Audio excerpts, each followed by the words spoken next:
gbọ́dọ̀ wà láàrin ìwà àtọlọ́tí torórí wọn ò pé mọ́. O lè fi ọpọlọ ẹni tó ń fa sìgá tàbí ọpọlọ ẹni tó ń fa gbó kó o fi wé ọpọlọ normal person. Ẹ jẹ́ kí n sọ story mi tán, ó wá lọ kó sínú kòkò, ó wá gé ẹ̀kọ́ yẹn kéékèèké. Sorry tí mo sọ fún yín, it's only that you are seeing me on social media and you are just seeing me. If you notice, you see that there are sometimes I don't come online at all because I am not myself. Ó wá kó sínú kòkò, ó wá gé ẹ̀kọ́ yẹn kéékèèké, ó wá da epo lé lórí, ó wá gbé síwájú church ń bí báyìí. Mo máa pe àwọn ọmọ mi ká ní pé ó dùn mí pé wọ́n ti dé láti school. Àtàwọn gangan tán lọ bí iṣẹ́ wọ́n ti dé. I would have called them. Tó o bá fẹ́ gbọ́ story dáadáa lẹ́nu mi, look for me. Ìbàdàn ni mo wà.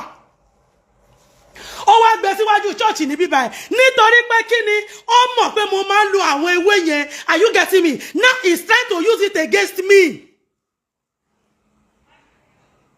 Ó wá gbé síwájú church mi báyìí. Ẹ má bọ̀, ẹ wá wo wòlíì yín o, babaláwo ni o, ògùn ló ṣe o, ẹ wá wo wòlíì yín o. So ìkan lára àwọn ọmọ mi wá sọ pé ọmọ kan wà lẹ́gbẹ̀ẹ́ lẹ́mi bí báyìí dì lọ yóò dá fún ọmọ yẹn wá ní ẹ ṣe léyìí tán sà, ẹ ṣe léyìí tán. Àwọn gáàsì kankan wá ń kọjá níwájú church mi báyìí, ìyàwó gáàsì ni wọ́n. Àwọn láwọn gáàsì wọ̀nyẹn wá ń kọ́mẹ̀ntì pé àti ẹ̀ mọ̀ pé ìyá àdúrà náà ń ṣoògùn, àbá tiẹ̀ wá bá wọn kàn tiẹ̀ ṣiṣẹ́ yahoo fún wa. Are you trying to relate what I am telling you this evening?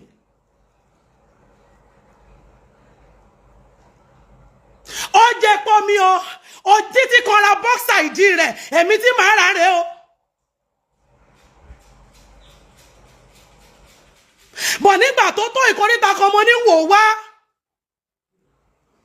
Mo ti mú mára mi ò lè mú mára mọ́. Àbí kó wá máa gbàdúrà fún yàn. Mo jẹ́ kó yẹ wípé èrí ló ń kó worí pẹpẹ yìí. Mo wà ní ṣọ́ọ̀ṣì mọ́. Ìgbà yẹn ni wàhálà ṣẹ̀ṣẹ̀ bẹ̀rẹ̀ láàrin wa.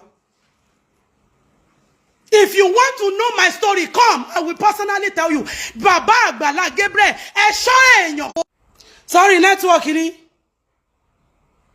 Ṣé ń gbọ́ mi daddy? Bíbélì wípé ní lára àwọn èèyàn mi náà làwọn èèyàn ìkà wà.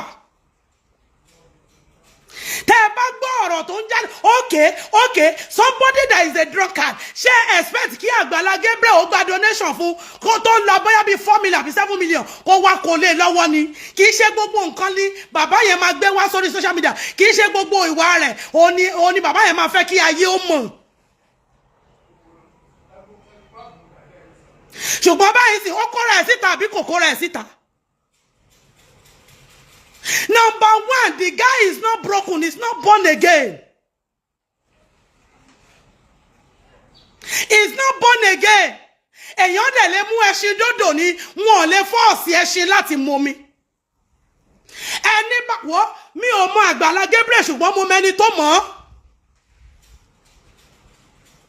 Do not judge people if you don't know them, if you are not closer to them, or you don't know anybody that knows them, or you don't know their story. Mo bẹ̀rẹ̀ sí ka àwọn kọ́mẹ̀ntì kan inú dẹ̀ run mi. Mo post video Muyideen yẹn sí WhatsApp. Somebody said I have known before that the man is a scammer. That is scammer. Ẹni tó mọ Agbala Gabriel Olúwabùkọ́lá ọmọ mi ni kò sí ní Nàìjíríà. Ó ní mọ́mí, ó máa ń sọ̀rọ̀ Agbala Gabriel fún mi dáadáa. Kò dẹ̀ kí kò ṣe ní burúkú o. She will always use his case to encourage me many a times.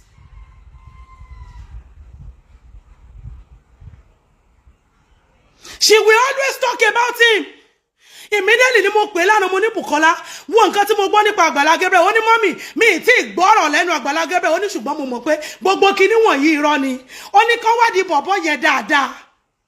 Ó lóun mọ Agbala Gabriel nígbà tí ojú ń pọ́n. Ó lóun mọ Agbala Gabriel nígbà tó jẹ́ wípé one bag of rice ló máa ń pín fáwọn èèyàn. Ó lóun mọ Agbala Gabriel nígbà tó jẹ́ pé ìyá rẹ̀ kú tí ò rówó ṣe òkú ìyá rẹ̀ as at that time. I don't know. But she told me a lot of things concerning this man. If you don't know people's story, don't judge them. If you don't know people's story, don't be fast to be writing comments. Ọlọ́run go fẹ́ bẹ́ẹ̀. Torí tó bá ti fọwọ́ ẹ̀kọ́, ó ti jáde lọ. Out of the abundance of heart, the mouth speaketh. okay ẹni tó sálé Ọlọ́run ló ní kí bàbá yẹn jáde ẹni tó sálé yìíká ó sálá yìíká ó wá lọ sí àárín Bódìjà ó lébi ló ń pa òun ẹjọ́ báwo ni ebi ṣe máa pa Muyideen ní àyíká Agbala Gabriel ń bẹ̀ yẹn nígbà tí kì í ṣe pọ́ ní ẹni tó ṣẹ̀ particularly tó bá tiẹ̀ lẹ́ni tó ṣẹ̀ ṣó máa ṣe ìyàwó ẹ̀ náà ni. ẹ wo bí àǹtí yẹn ṣe ń sunkún ó ní kó jẹ́ kó má dáhùn padà sẹ́sì àárọ̀. bàbá Oríyọmí wá ń béèrè lọ́wọ́ Agbala Gabriel pé tó o bá ní kó máa tẹ̀ lọ́kọ ẹ̀ báyìí níbo lo mọ̀ tọ́kọ gan lọ tí ìyàwó gan fẹ́ tẹ̀lé. Agbala Gabriel ló dá padà sẹ́sì àárọ̀ kíní kan ló ṣe kíní kan ẹ̀wọ̀n fún ẹ ní ìwé ilẹ̀. Yes, nobody knows the agreement between both of you. Now ọ̀rọ̀ tí wọ́n wá sọ láàrin ọjà nísìn òláyé wá dì mú. Somebody that picked you from how do I call it ẹni tó pick yẹ láti inú ìrà.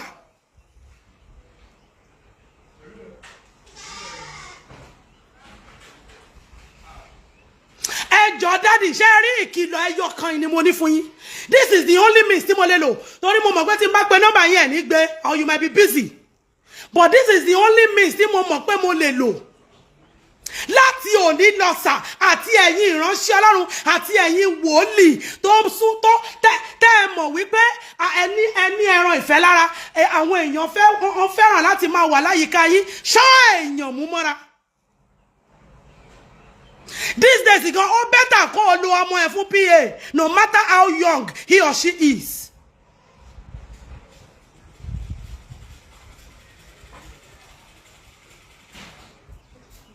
tó bá tó stage kan ọkọ máa deny ẹ tó bá tó stage kan ìyàwó máa deny ẹ tí ṣé mo some people don't just believe wípé Ọlọ́run máa kàn máa ń dédé wòyàn ṣe láàánú.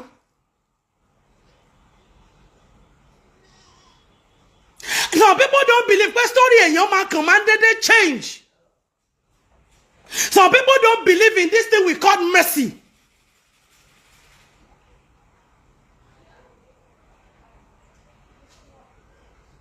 àìmọye blogging ògùn owó ló ṣe ó ṣe kíní kan ó ṣe kíní kan mi ò tí ì jáde fún bàbá yìí but I am coming out now.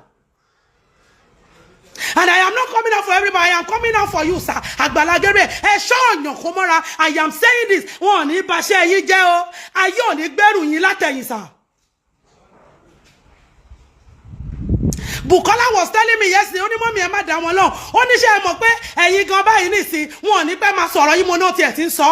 Ó ní mọ́mí you too go and prepare because they will soon say the same thing again about you. Mo ní kò sí wàhálà.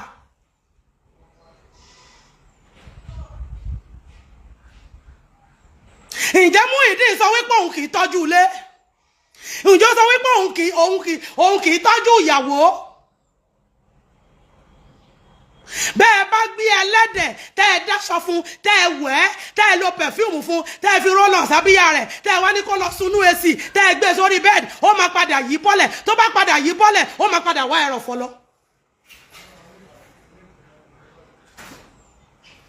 Someone was saying it pé kì í ṣe gbogbo èèyàn gan ló ní the financial help. Yes, ó dùn mí mà sórí ìdí tó jẹ́ kí n jáde Dámilọ́lá ìdí tó jẹ́ kí n jáde ni wípé èmi náà experience the same thing lọ́wọ́lọ́wọ́.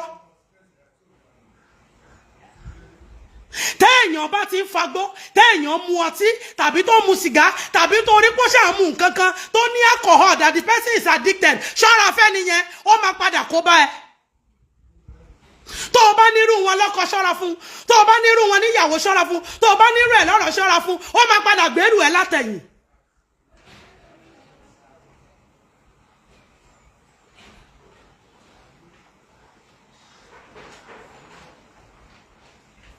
Ṣé ẹ rí àwọn tó wà láyìíká yín yẹn tó ó máa tó stage kan wọ́n máa padà sọ pé ogun àwọn lẹ́ ń lò.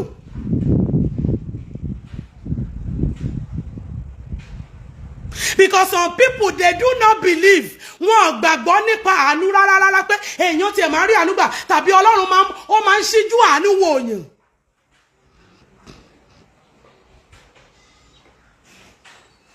Nígbà téèyàn lè ṣe yẹn tó lè gbé pọ́ọ̀tù síwájú church tó wá gé ẹ̀kọ́ kékèké sí tó kọjá sí kíṣìn mi tó gbé epo tó darí sorry please what kind of a normal person will do that? Tẹ́ ti kẹ́ran mẹ́rẹ̀ nínú iṣẹ́ ìránṣẹ́ ẹ ṣọ́ra o. Ẹ jẹ́ àmọ́ tá ń ṣe. Daddy, I am giving you this warning, sir. I am saying it like your younger sister. Torí tí bá ní yín lẹ́gbọ́n bí mo máa bá yín wí náà lélẹ́yìí.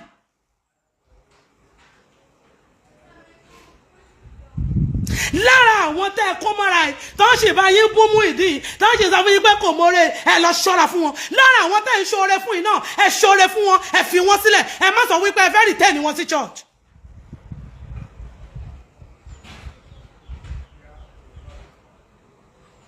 Most of the people tí Ọlọ́run lò mí láti ṣètọrẹ àánú fún níbí, are you getting me? I used to tell them, if you want to come to church because mommy wants to give you something, come. If you don't want to come because mommy has given you, you don't want to serve our God, or you don't want to come to church, stay in your house.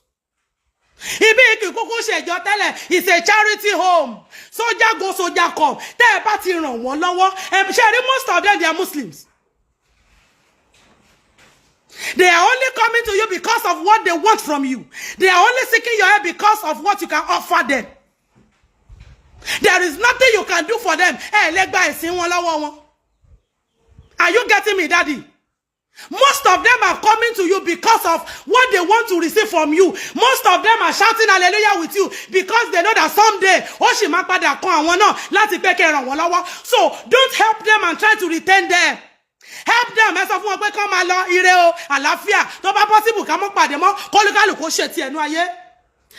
of them are Muslims. Most of them hate you personally. But because they want to acquire something from you, they'll be coming to you, they'll be begging you. I am going to say this. But this is an opportunity for me. Now, most of you will know the case of Mama Ila here. Nígbà táwọn èèyàn rí màmá yẹn ní orí platform mi pé wọ́n gbé ọmọ dání pé wọ́n ṣiṣẹ́ bírí sọ pé a lot of people help them. Èmi fúnra mi personally máa fẹ́ gbà tó bóyá bí 3.1 million fún wọn ní orí Facebook yìí. Àṣé èèyàn kan ti ń ṣọ́ mi. Àṣé ìránṣẹ́ kan ti ń ṣọ́ mi pé ẹ jẹ́ ká máa wo woman yìí tó ń gba owó tó tẹ́lẹ̀ yìí tó ń tẹ́ àwọn èèyàn sẹ́ni owó sàkáǹtì ẹ jẹ́ ká máa wò ó bóyá ó máa fi owó yẹn bóyá ó máa divert ẹ̀ sí church yẹn. I never do that. Torí owó olówó ni.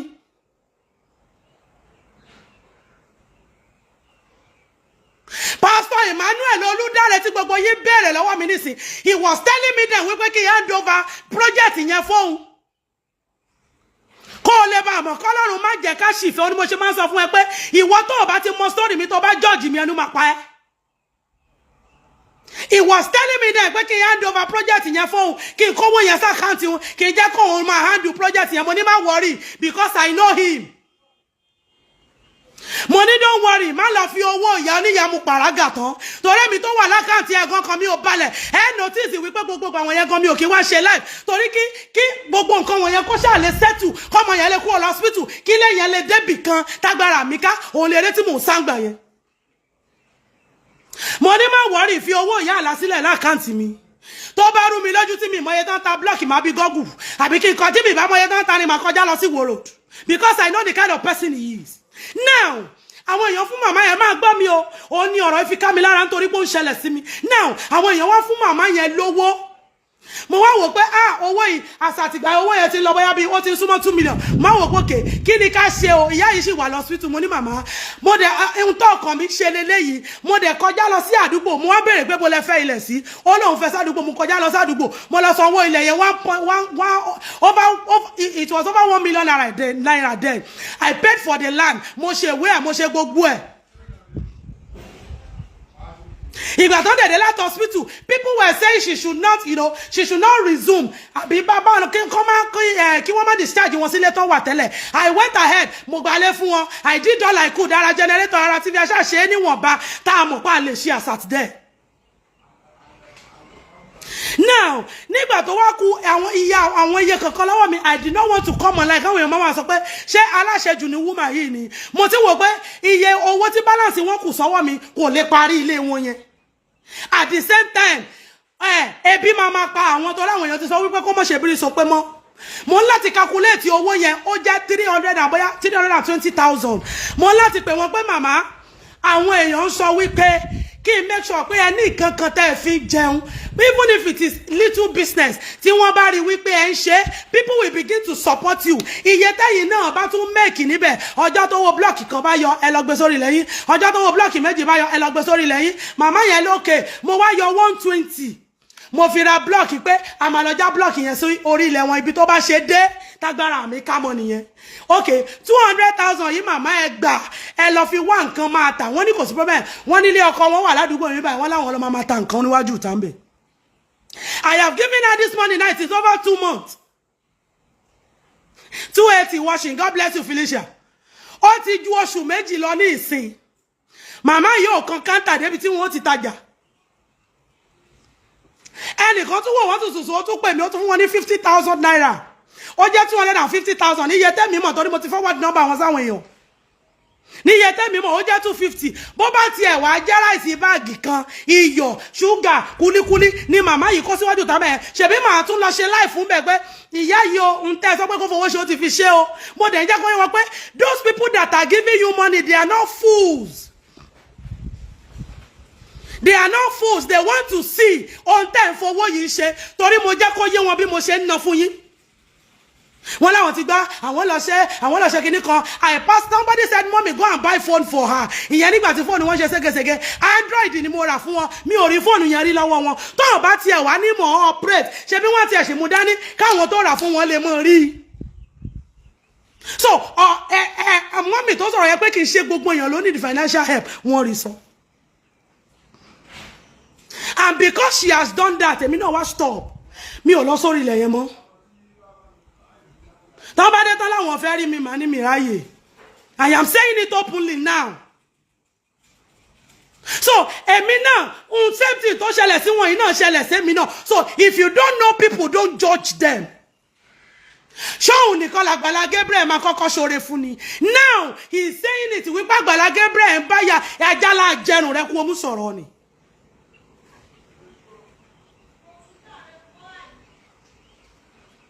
For you to have said Agbala Gabriel ń bá yàwó ẹ̀ sùn Àgbàlá jẹrun rẹ̀ ní bí àṣàkúrẹ́.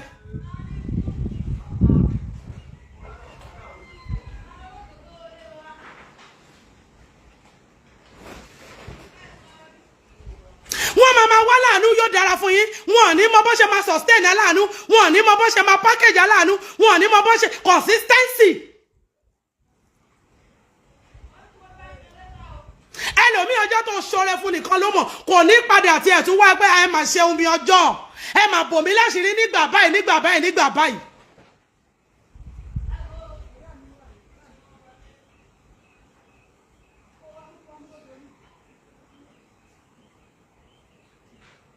Bẹ́ẹ̀ ni jàre mọ́ mi yóò dára fún yín. I know I have done my own for God. So that is the reason why I do not want to come out for her again. Because the one I have done mi ò rí.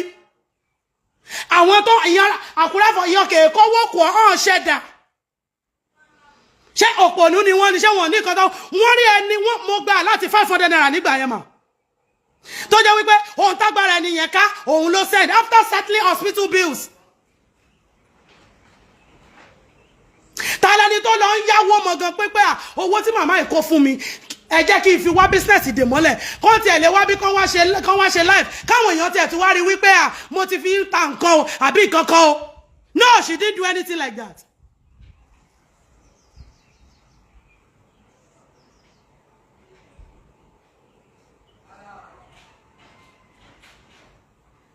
Yẹ̀yẹ́ kú ní courtroom ẹ bá ń pè wọ́n wá jàre mo olórí pípẹ́ ni màmá yẹn. Ẹ ṣọ́ àwọn tẹ́ máa kó mọ́ra mo sọ mo tún sọ. Yes, ẹ jẹ́ kí n tún sọ lẹ́yìn. Sometimes ago, those of you that was looking for mommy Anu beside me. Ká lè bá mọ̀ pójú ìránṣẹ́ Ọlọ́run rí. That is my former PA. There is nothing that I will not do for this woman. Tó bá wà lórí afẹ́fẹ́ kó máa gbọ́, tọkọ ẹ̀ bá wà lórí afẹ́fẹ́ kó máa gbọ́ mi.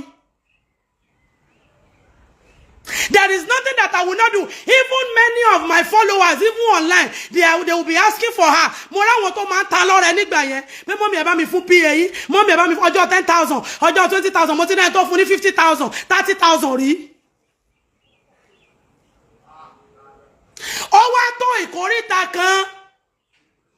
Tó bá mo wá notice wípé she always want to have whatsoever I have. Ohun tó bá ti jẹ́ tèmi báyìí, ó máa ń fẹ́ kó jẹ́ tiẹ̀. Ó try láwọn bìkan o. Ó dúró fún mi láwọn bìkan o. She's hardworking o. She's a good girl o. Ó dúró tì mí. Even nígbà tí ṣùgbọ́n sórí tí ohun ẹyọ kan tí mo notice yìí ó lè pa mí. Ẹ̀yin ìránṣẹ́ Ọlọ́run ẹ fi ọ̀rọ̀ mi yìí kọ́gbọ́n. So many times when you see me doing things, it's not as if I am mad. So there àwọn tí mo sọ ìránṣẹ́ Ọlọ́run àbí ẹnìkan tó bá jẹ́ pé ó lawọ́ àbí Ọlọ́run fi rán wípé kó máa ṣàánú fáwọn èèyàn òun ló sábà máa ṣẹlẹ̀ sí ohun tí n bá ti ní nígbà yẹn she will wants to have it bí mo ra bàtà she will wants to á fẹ́ kó jẹ́ tòun mo wá rí wípé mo ti wà nínú ogun I am no more safe mo láti fún ní space Ọlọ́run dẹ̀ ràn mí lọ́wọ́ láti lo wisdom. Ohun tó yẹ kí n ṣe fún mo ṣe fún, ohun tó yẹ kí n fún mo dẹ̀ fún, mo dẹ̀ yá fi ẹ̀. Òótọ́ ọ̀rọ̀ ní ká má sọ ohun o, kì í ṣe Muyideen nìkan ni Agbala Gabriel ṣoore fún, ó dáa kó ṣọ́ ọ̀rọ̀ ẹnu ẹ. Tí kì í bá ṣe wípé generation wa yìí ó ní bó ṣe rí. Ìwà wojú ìránṣẹ́ Ọlọ́run wà máa sọ fún pé they play. Ìwà wojú ìránṣẹ́ Ọlọ́run wà máa ṣépè fún. Ìwà wojú ìránṣẹ́ Ọlọ́run wà máa sọ̀rọ̀ àlùfàǹṣá sí ìránṣẹ́ Ọlọ́run. Many of you tẹ́ ń sọ̀rọ̀ ẹ lè bá èèyàn fi 1,000 yín dá ó lóun máa fún ní 10,000 naira every Sunday kí ló fi ń ṣe.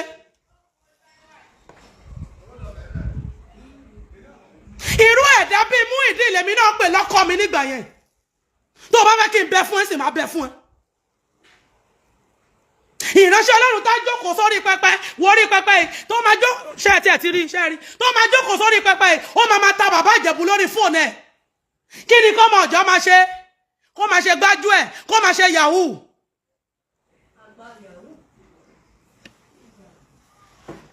Orí fóònù ló ti ń play bàbá ìjà ṣe naija bet ní tiẹ̀.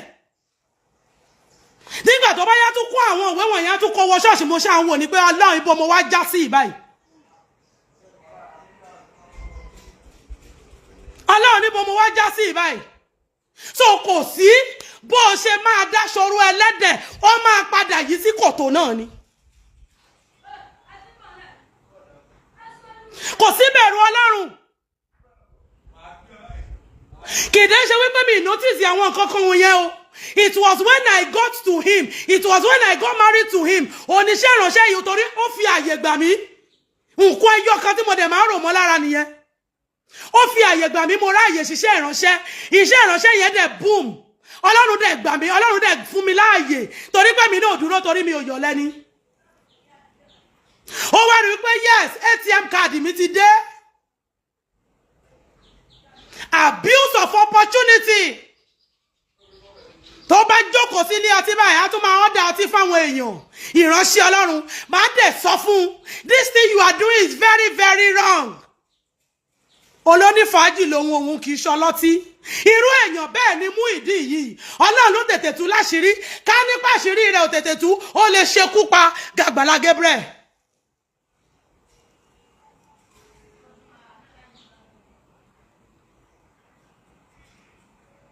Agbala Gabriel ṣe ohun tí ò dá kò ṣe ohun tí ò dá ìdájọ́ rẹ̀ ò sí lọ́wọ́ rẹ̀. I will never pẹ̀lú ọ̀bọ rẹ̀ tó jáwùrà. I will never support you láti búlì ìránṣẹ́ Ọlọ́run tàbí láti sọ̀rọ̀ against ẹ.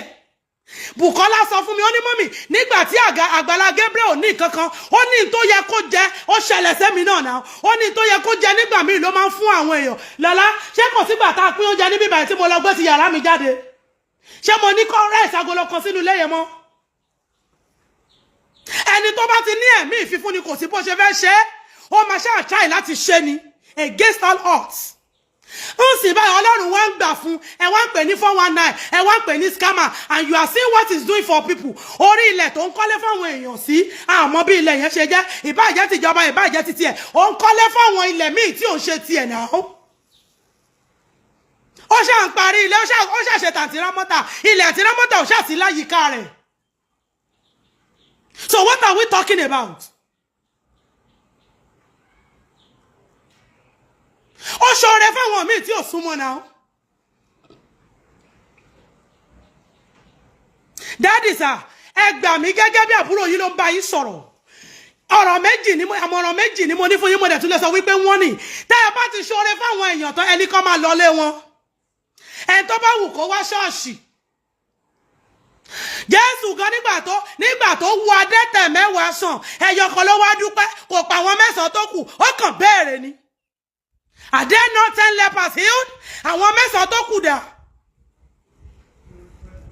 Tẹ́ ẹ bá ti ṣoore fún wọn ẹ kẹ́yìn wọn nù ẹ jẹ́ kó máa lọlé wọn. Then secondly ẹ ṣọ́ra láàrin àwọn ènìyàn mi ní ènìyàn ìkáwà. Kì í ṣe gbogbo ìgbà ni ìránṣẹ́ Ọlọ́run máa ń wà especially wòlíì. Mi ò súnmọ́ yín mi ní orí ọ̀fẹ́ àti mọ̀ bóyá pastor ni yín àbí prophet sir. Ṣùgbọ́n kì í ṣe gbogbo ìgbà ni ìránṣẹ́ Ọlọ́run máa ń wà nínú ẹ̀mí ẹ ṣọ́ra fún àwọn tẹ́ kó kọ́ra wọ̀nyí. Wọ́n máa mú àwọn nǹkan kan nípa yín tó jẹ́ pé at the end of the day they will be using it against you. Ibi tẹ́ ti máa gbọ́ àwọn ọ̀rọ̀ wọ̀nyẹn ẹ máa wò pé kí ló ṣẹlẹ̀. Ká ní pé mo ní tí mo fi ṣagbára ni. Ká ní pé mo ti rí nǹkan mọ́ pẹpẹ yìí ni. Ǹjẹ́ mọ̀ pé ọmọkùnrin yẹn á rọjọ́ mi fáyé?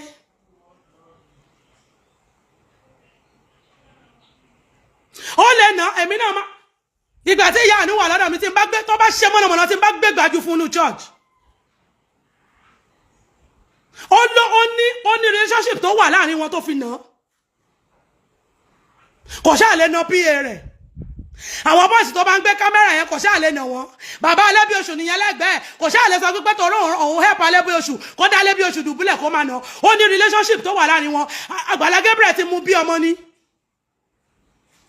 Eléyìí lọ́lá tó wà lọ́dọ̀ mi èmi ni mo lù tó fi ní malaria. Last week mo gbé gbàjú fún ní church nígbà tí mo ṣiṣẹ́ lọ́wọ́ tó rojọ́.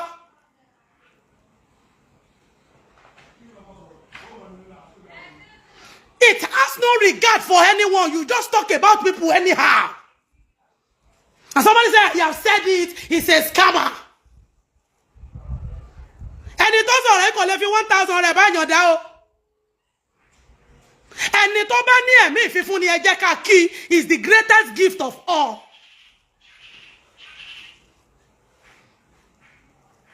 Ẹ jẹ́ ká kí. Àti Bukky máa ń sọ ó lóun ò ní ó láyé ìgbà tóun sọ ó lóun sì ní direct line ẹ̀. Torí mo sọ lánàá mo ní ẹ bá mi pè wọ́n. Ẹ wọ́n pẹ̀ Agbala Gabriel pé wàhálà ti ṣẹlẹ̀ ìgbó ti ń di gbàgbòsí lórí ike. Ó ní mọ́mí ó ní mi ní direct line wọn mọ́. Ó ní ti bá pè báyìí ní sọ ní PA ló máa gbé. Ó lóun ò dẹ̀ blame wọn pé wọ́n ti upgrade. Ṣọ́ra gan fáwọn tẹ́ ẹ kó sòdí yìí. Ẹ̀yin ìránṣẹ́ Ọlọ́run ẹ̀yin wòlíì. Ohun tó ò bá ti fẹ́ kéèyàn kankan mọ̀ jẹ́ kó máa gbénú ẹ o.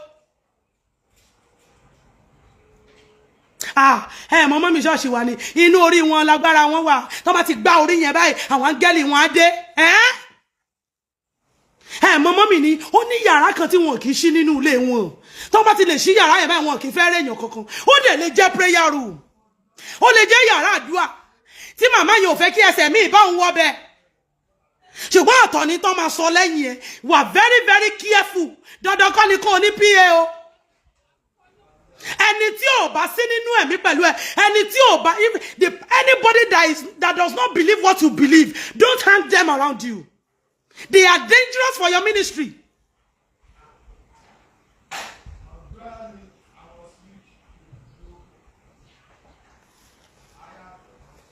When we finally enter the covenant of CNS, and a lot of people started coming, àwọn wòlíì, àwọn kíní kan, àwọn fẹ́ wá máa ṣiṣẹ́ bí, ìkan tí ẹ lóun fẹ́ kọ́ṣẹ́ Olúwa, mo kọ́kọ́ wò látòkè dé sàlẹ̀. Bẹ́ẹ̀ ni ẹ̀mí inú mi ò gbà kó fẹ́ wá kọ́ṣẹ́ Olúwa, kó lè gbẹ́rù mi látẹ̀yìn. Wòlíì kí wòlíì ò lè gún pẹ́pẹ́ ayé ò yọ. Mo prefer kó jẹ́ mi nìkan. Ìgbà tí mo ṣe rí àwọn ọkùnrin tó máa bá mi ṣe lórí pẹpẹ, òun ni mo ṣẹ̀ṣẹ̀ sọ wípé yes, ayé ti tó, àkókò ti tó láti tẹ́ pẹpẹ. Torí mo mọ̀ pé I cannot move closer to that altar. ẹ ṣá ọ̀rọ̀ fi ṣí àmì sílẹ̀ sí kọ́nà tó wà yìí. Agbala Gabriel sir, be very very careful. Kò sí ìránṣẹ́ wọ́n lè wà tó máa pè yín o, ṣùgbọ́n ṣé ẹ rí tí bàbá Oríyọmí ṣe yìí, ó Olúwa o, mo wo bàbá yẹn, irun orí mi dẹ̀ ń dìde. Ó yẹ kí ìyàwó rẹ̀ tẹ̀lé ní lóòótọ́, ṣùgbọ́n ọmọbìnrin yẹn orí ẹ̀ pé òun kì í ṣe onígbó, kì í ṣe onímùkúmu bí òpònú eléyìí. Ìwọ wá lọ sáàrin ọjọ́ wá sọ wípé àfúnni ló ń jẹ mọ́ṣẹ́ rárá, ó yẹ kókó gbogbo owó yẹn kókó fún ẹni kó lè lọ máa fi ta bàbá Ìjẹ̀bú òpònú. Ẹni kíní kan tó fún ẹ ní oko ìdí ọ̀pẹ̀rọ rárá, Akíntọ́lá ló yẹ kó jù ẹ́ sí kó lọ máa ró nonsense, stupid idiot, rubbish personnel. Ó fún ẹ lóko ìdí ọ̀pẹ̀rọ rárá, ó ṣe wedding rí láyé rẹ̀. Oríyọmí gbìyànjú mami yóò dá fún yín mà. Á dára fún bàbá yẹn níbi tán wà. Nígbà tí kéèsì tèmi ṣẹlẹ̀, a lot of people say mommy go to Oríyọmí, mommy go to Oríyọmí, mo ní no. Tó bá gbọ́ story mi yẹn lóòótọ́, wọ́n máa sọ pé kí n gbẹ́nu sí mic, mi ò dẹ̀ fẹ́ gbẹ́nu sí mic, mi ò fẹ́ gbẹ́nu sí mic. Somebody that I am feeding. Títí kan ra data èmi ni màá rà sórí fóònù rẹ̀, títí kan ra pátá ìdí rẹ̀, bọ́ksà ìdí rẹ̀, èmi ni màá rà mi òfìsì rẹ̀ gún lónìí, ọ̀rọ̀ ló débẹ̀, tọrọ òun náà ló sọ wípé kọ́ wá wò díhùn nígbà ẹ̀. Mo ti sọ wípé mi ò ní sọ̀rọ̀. Ṣùgbọ́n ọ̀rọ̀ Agbala Gabriel ló jẹ́ kí n mú ọ̀rọ̀ yẹn jáde kí ẹ̀yin ìránṣẹ́ Ọlọ́run tó kù ká ẹ lè fi kọ́gbọ́n. Kò sí ìránṣẹ́ Ọlọ́run tí ò ní dojúkọ tiẹ̀, àgbélébù tèmi nìyẹn. Ṣùgbọ́n nígbà tí mo rí wípé ó ti fẹ́ baṣẹ́ ìránṣẹ́ jẹ́ mẹ́mi lọ́wọ́, I have to drop it. I don't have time for nonsense. Ayé mọ̀nàmọ́ná ò yọ lọ́dọ̀ mi. Say whatever you want to say. Believe whatsoever you want to believe. Ìwọ ló ní. Now you sabi. You are not in my shoes. Tó bá jẹ́ pé ó wọ bàtà mi, wà á lè mọ̀ pé ibi báyìí ni bàtà ti ń ta mọ́ mi lẹ́sẹ̀. But ó wọ bàtà mi. So opinion ẹ ìwọ ló ní.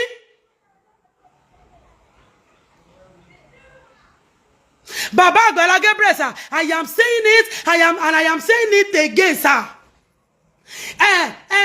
Iṣẹ́ ìránṣẹ́ tá gbélé yín lọ́wọ́ ó ní agbára, ó ní agbára, ó ní agbára. Àwọn nǹkan tọ́lọ́run dẹ̀ ń lò yín láti ṣe, ẹ̀ ń ṣẹ́ ogun oṣó, ẹ̀ ń ṣẹ́ ogun àjẹ́, ẹni tí wọ́n di oyún mọ́ nínú for years, Ọlọ́run ń lò yín, ẹ̀ mú wọn lọ sí hospital, wọ́n ṣe operation. Wọ́n dẹ̀ àìmọye àwọn tó ní fibroid tọ́lọ́run lò yín fún. Ẹ rántí wípé agbára kan ló dè wọ́n.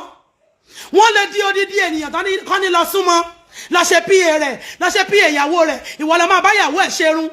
Orí pé mo gẹrun mi, ààyè mọ̀nàmọ́ná ò sí, mi ìjọ gbèrú mi látẹ̀yìn. Lóòótọ́ mi ò tí ì débì kankan nú ayé, ṣùgbọ́n mo mọ̀ pé ó níbì kan tọ́lọ́run mú mi lọ. Ẹ lọ súnmọ́ ìyàwó ẹ̀, ẹ lọ máa gẹrun fún, ẹ lọ máa ṣerun fún, kẹ́ ẹ lè bá àgbàbẹ̀ mú, ẹ ṣọ́ra sà.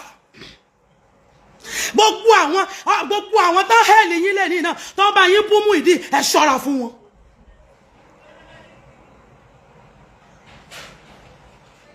They are not coming to serve your God. I am telling you all today. They are only coming because of what you want to give them. They are coming because of what they want to eat. Many of them, few of them, ló máa wò pé olóore mi ni máa yìí, máa dẹ̀ máa sin Ọlọ́run rẹ̀.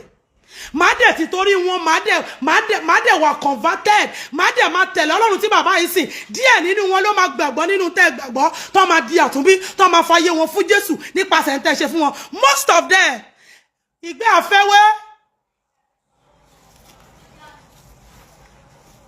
Ìwọ bá wọn kọ́lé tán. Ẹ̀yin open shop fún wọn tán.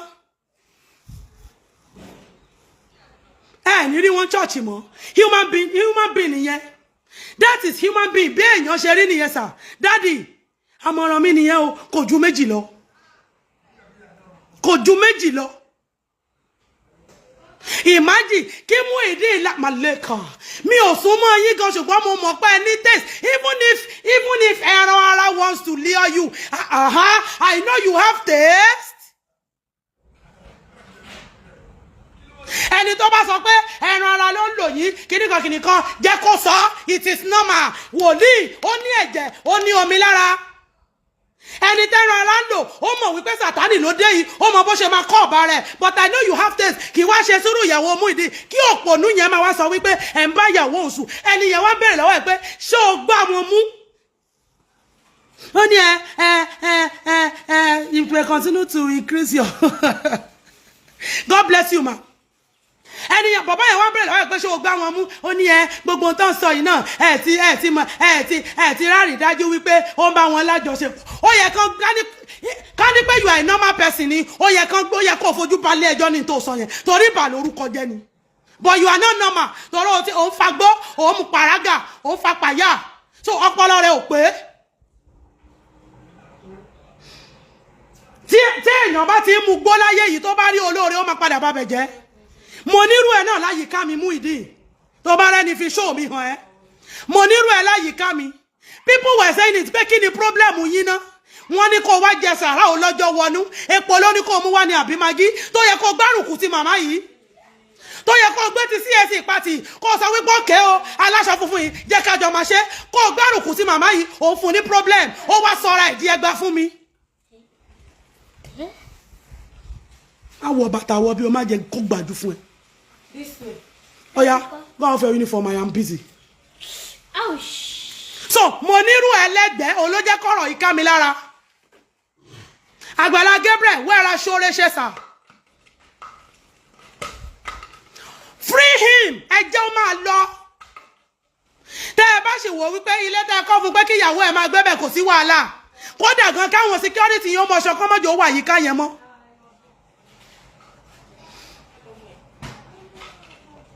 Immediately tí ìyànṣẹ́ yẹn ṣe kíní yẹn was not here. Mo ti páàkì ẹrù mi, mo ti kúrò mi. Làwọn èèyàn wọ́n pè mí kó nǹkan báyìí ló máa gbé síwájú church. Ìgbà tí mo máa padà wá, wọn ò tí ì fi blọ́ọ̀kì ṣe. Every morning ni mo máa ń jí tí mo máa ń rìn káàkiri ṣọ́ọ̀ṣì pé olórí burúkú ẹ̀dá kò sí tí ò lè di mẹ́rù ẹlòmíì ẹni torí rẹ̀ ti burú ó máa máa wẹ́ni kúnra ni màá wá bẹ̀rẹ̀ sí wọnú church màá bẹ̀rẹ̀ sí wo gbogbo kọ́nà kó mọ́ lọ di ẹrù tí kì í ṣe tèmi síbi kó mọ́ lọ pọlọ́pàá ayé burú dáàdi Gabriel ẹ ṣọ́ra gidi ọlọ́pàá ò mọ àná tí o ọlọ́pàá ò gbọ́ explanation ẹ má jẹ́ kéèyàn dìkun ẹrù yín. Màá sàkúrẹ́ mo gbá àkúrẹ́ mẹ́ṣọmọ àkúrẹ́ ni àmọ́ mo gbọ́ díẹ̀. Ẹ má jẹ́ kí ẹnikẹ́ni ó dìkun yín lẹ́rù ayé le ayé burú sà.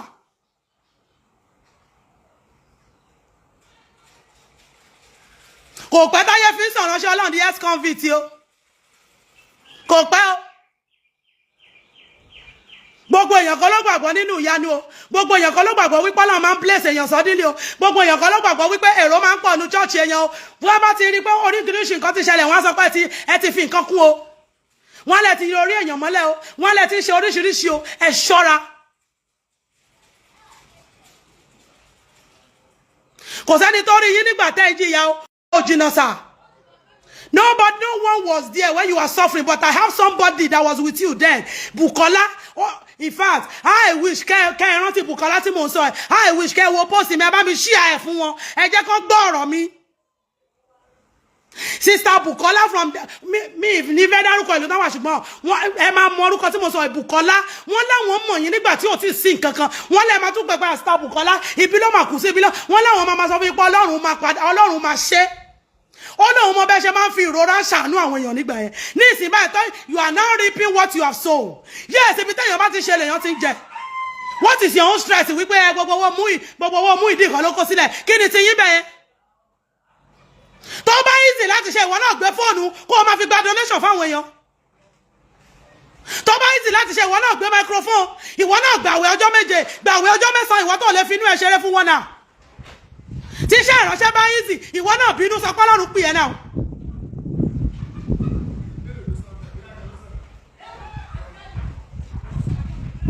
Don't be open-minded èmi náà open-minded gbogbo àtọ́yá mo bẹ̀ sí súnrakì tó bá wá sáyìíká tó lóun béèrè mi báyìí máa ní kó sọ pé mi ò sí lé mẹ́jọ nìkan wo mi láyé mo lọ́mọ iṣẹ́ ìránṣẹ́ ọ̀tọ̀ fámílì ọ̀tọ̀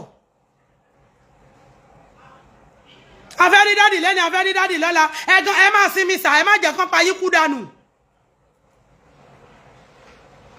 oníkú ẹgbin ọ̀run fi ń dùn mí mo mọ àwọn ọ̀rọ̀ tí ìránṣẹ́ yẹn bá mi sọ nígbà tó wà láyé nígbà tí mo wà nínú ìlàkọjá yẹn ẹgbin ọ̀run was with me.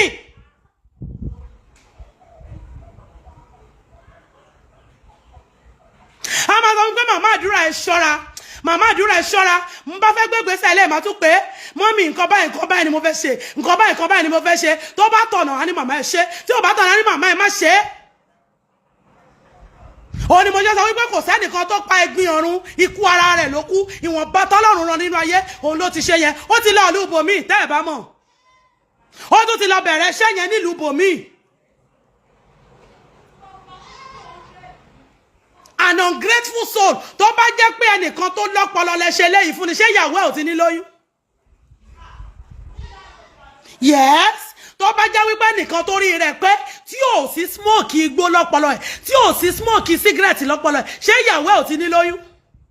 Ṣé kò ti ní fi ọkàn kún èjì ṣọ́ọ̀pù yẹn ò ti ní wà elaborated jù yẹn lọ. Wọ́n wá gbé wọ sínú ṣọ́ọ̀pù wọn rajà some people are just stupid. Ó ṣẹlẹ̀ sẹ́mi náà mo ṣí ṣọ́ọ̀pù fún dádì wa. Ẹjọ́ kò sí bí lọ́yà tó torí pé wà lẹ́lẹ̀ ṣe ní problem ní brain yìí ṣe ní touch. Ẹjọ́ kò sí bíbí making money ibẹ̀ ni wọ́n sọ di ilé ọtí.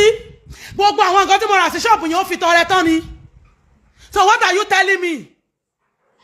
Mo mọ nǹkan tó túmọ̀ sí wípé kéèyàn ọjọ́ ní mukúmu ayé rẹ̀ náà ìṣekúṣe ni rádaràdà láyé rẹ̀ ó rí kò sí bó ṣe fẹ́ tún ṣe tó ó máa sọ fún ẹ wípé wo I belong here ó máa padà síbi tó belong sí yẹn ni. Tó bá jẹ́ wípé ọpọlọ ẹ̀ pé ṣé kò yẹ kí ṣọ́ọ̀bù yẹn ti times 2 wọ́n ní wọ́n á tún fẹ́ lọ ṣáàjì fóònù lọ́wọ́ ẹ̀ àbí fẹ́ lọ ra ṣáàjà ó gbọ́ èpè tó ń gbé wọn ṣẹ́ ní ẹni tó ti wà lọ́dọ̀ ìránṣẹ́ Ọlọ́run tó yẹ tí ò bá jẹ́ kí àwọn èdè ẹnu ẹ̀gán ti change kí ayé ẹ̀gán ti máa nítumọ̀ ó rí bó ṣe ń ṣépè fún ìránṣẹ́ yẹn tó lóun fẹ́ ṣáàjì fóònù lọ́dọ̀ ẹ̀ tó bá jẹ́ pé àlàáfíà.